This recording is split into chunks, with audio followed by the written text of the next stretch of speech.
Nous sommes ici à Dijon pour la 46e édition du congrès annuel du SPHR. Hors de question de quitter la capitale de la Bourgogne sans avoir parcouru son circuit touristique le plus fameux, le parcours de la Chouette. Ce circuit se compose de 22 points d'intérêt différents disséminés partout dans le centre de Dijon.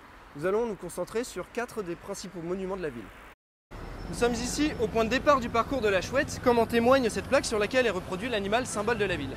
Première étape, le jardin d'Arcy. Ce jardin public, aménagé en 1880, a été baptisé en l'honneur de l'ingénieur hydraulicien Henri d'Arcy, qui durant le 19e siècle aura grandement contribué au développement de la ville. Il est notamment à l'origine du premier système d'arrivée d'eau potable de la capitale de Bourgogne et également à celle du passage du premier chemin de fer.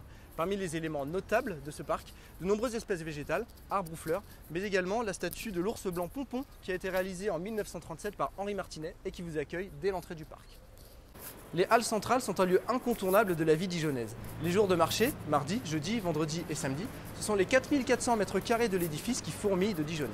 Érigé entre 1873 et 1875, le bâtiment a été classé monument historique un siècle plus tard. L'église Notre-Dame de Dijon est considérée comme un chef-d'œuvre de l'architecture gothique. Érigée au XIIIe siècle, elle est classée monument historique dès 1840 et est inscrite au patrimoine de l'UNESCO en 2015.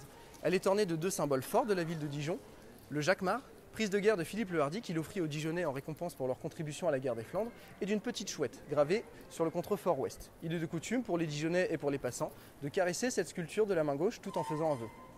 Le palais des Ducs et des États de Bourgogne est un ensemble architectural dont la première construction a débuté au XIVe siècle et dont la dernière s'est achevée au XIXe. Dès 1354, avec Philippe le Hardi, le palais est le siège du pouvoir ducal bourguignon.